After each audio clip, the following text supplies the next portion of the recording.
Hello guys, good morning. Welcome to my channel. And it's me again, ang inyong chismosong Kaalda Vlogger. So good morning everyone. Happy Saturday sa ating lahat. So eto na, advance Merry Christmas sa ating lahat dahil bukas ay December 1 na. Oh my gosh, napakabilis talaga ng panahon, no? So eto na, wag ninyong babaktawan o lalaktawan tong ating main topic ngayong araw na ito dahil very interesting tong ating main topic ngayong araw. I'm sure na hindi ninyo pagsisisihan na pinanood nyo to mula umpisa hanggang hulihan, and syempre huwag kayo mag-i-skip ng segment. Okay, so eto na, dumako na tayo sa ating main topic for today's video. Ito na nga, last birthday ni RJ sa Alden PH. So eto na guys, watch this. Mamaya ipapaliwanag ko sa inyo ng buong buo. So eto na guys, watch this. At kung nakita nyo na ngayong recaps, once again say TTO sa mga admins. So maraming salamat po sa inyong lahat, kasi kung hindi dahil sa inyo, wala ako dito sa kinalalagyan ko. And syempre sa mga natatanggap kong comments, kahit hatreds man yan, wala akong pakialam. So importante focus tayo sa ginagawa natin, at syempre sa mga ibabalita natin. So eto na, dumako na tayo sa ating main topic for today's video dahil nga masyadong naiinip ang mga subscribers natin pagka marami tayong daldal. So eto na nga, throwback muna tayo, just a little throwback. Eto na nga, last birthday na ni AR kasama yung, o kaya ni RJ, kasama yung mga Alden PH, okay, yung mga Anay PH. Eto na nga ang siste, kinukuhaan sila ng cake, or kinukuhaan sila ng picture with the cake. Kasi 'di ba ganun yun guys, bago magkain na kukuha muna ng picture, o magkukuhanan muna ng picture para remembrance. Eto, may isang fan na nagtanong kay Alden Richards na isang fan niya siguro to, no? At syempre alam naman natin yung mga Alden PH, tanggap na tanggap si Main, 'di ba? So eto na, ang tinanong niya or sinabi niya, nung una nagkakatinginan muna silang dalawa. Syempre tumitingin si Alden sa kanya. So eto na, bigla siyang tinanong, or bigla sinabi ng fan na ito na, alagaan mo si Main, diba? At sabi niya, opo. So opo tita, diba? Kasi alam naman nila yung katotohanan. Tas eto na nga, ang huli pang sinabi, kaya sila nagkatitigan, or kaya sila nagtitigan ng matagal. Eto na nga, at alagaan mo din si Seb, alagaan nyo rin yung anak nyo. In English siya, please take care of your son. At ito, biglang na-shock si RJ, biglang nagulat, kaya nagkatitigan. So alam na ng mga Alden PH na totoo talaga si Seb, at totoo talaga si Theo, at hindi lang guni-guni or gawa-gawa lang na kwento. 'Di ba? Isipin niyo, ba't sasabihin niyo ng isang fan kung talagang gawa-gawa lamang na kwento yung Theo na yon, 'di ba?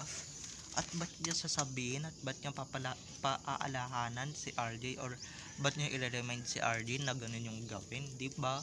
Kung wala pa talagang alam yung fan na ito, at kung hindi totoo si Seb, di ba, si Sebastian, Siegfried, Chodoro, Federico na Falkerson. So di ba, could have imagined, or would have thought, di ba, who have thought na, 'di ba, ba't sasabihin nyo ng isang fan kung hindi niya alam. At kung 'di ba? At sumagot naman si Alden na sure, 'di ba? Or kaya siguradong sigurado sa sagot, 'di ba? So doon pa lang mga ka-Aldab Nation, 'di ba? Kampante na tayo at siguro naman, no? Yung mga Anay-natics or mga Alden PH na yan hindi naman naniniwala sa mga sakang-sakang na kumakalat ngayon dito sa social media. At siguro naman binabasag din naman nila yung um, trip ng ibang anays na naniniwala na sasak din, 'di ba? So very katotohanan at very legit tong sinasabi natin, okay? Talagang kung ako din ang aanuin, kung ako din ang tatanungin ng ganon or kaya i-wish ng ganon or tatanungin ng ganon, hindi kasi yun wish eh. Kung ako tatanungin ng ganon, 'di ba? Mapapaisip ako, and syempre tititigan ko muna ng maigi yung yung fan na nagsabi nun, and syempre yung supporter na nagsabi nun, hindi ba?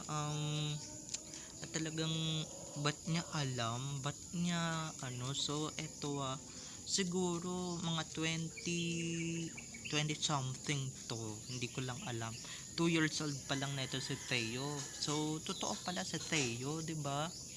Hindi lang siya imagination, hindi lang siya katang-isip lamang, hindi siya kabaliwan, 'di ba? Hindi lang siya guni-guni lamang, 'di ba? Kasi yun yung pinaparatang sa atin na naghahalusinate lang daw tayo, na guni-guni lang daw natin si Theo, and syempre yung iba pang anak ni Alden at ni Maine, 'di ba? Na guni-guni lang, ganyan-ganyan. Kahit nasabihin ninyong maglabas ako ng patunay, ba't hindi pa ba to patunay, hindi pa ba to pruweba para sa inyo? So para sa amin guys, pruweba na ito, and syempre kampante at kontento na kami. Kaya kung anong sakde ninyo, kung anong bash ninyo sa akin, ako guys, hindi ako sa nagyayabang, pero guys, kampante ako sa nilalabas ko araw-araw. Kampante ako sa mga, or kaya kampante ako sa mga nilalabas ko, and syempre sa mga inilalathala ko dito sa channel ko, no? Syempre hindi din tayo marunong magsinungaling, 'di ba?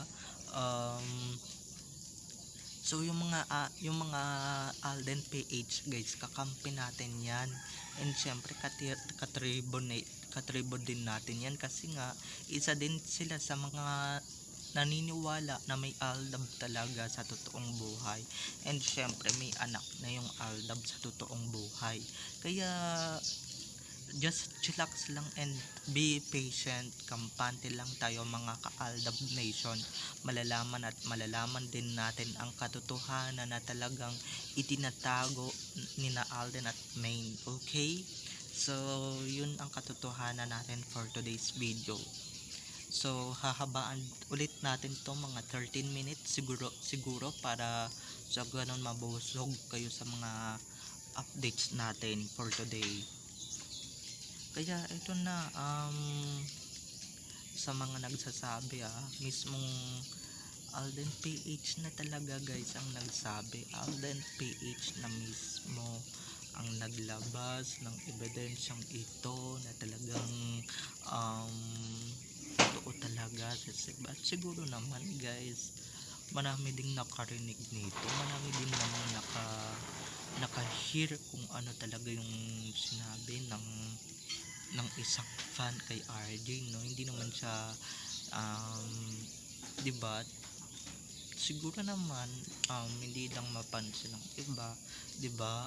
Kasi nga pabulong yung sinabi, kasi baka mamaya may basher, may makarinig, 'di ba?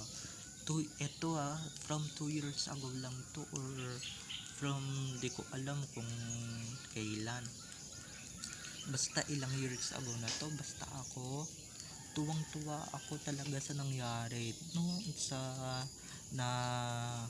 nalaman kong ito. So solved ako, and syempre mas lalong tumibay pang pagiging fanboy ko, and syempre pagiging vlogger ko dito sa social media. So um eto na ha, babay na makaka-ADN. So don't forget to subscribe to my YouTube channel, and syempre huwag ninyong kalimutan na i-click ang notification bell para sa ganun ma-notified kayo sa mga susunod ko pang i-upload na mga videos tungkol kina Main Alden, and syempre tungkol sa kanilang mga buhay-buhay inside or outside man yan sa showbiz. Okay, so yung mga nagsisilabasan dyan na kung ano-anong issue, dead mabels lang tayo dyan, or dead mabel lang tayo dyan, kasi nga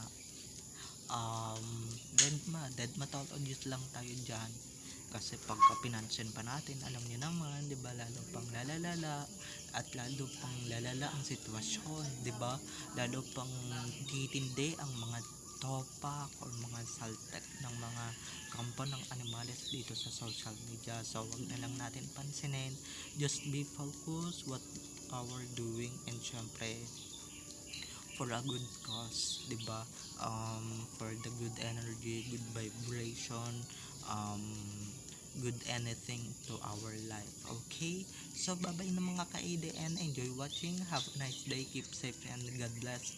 I love you all, enjoy watching everyone, bye bye, see you on my next video.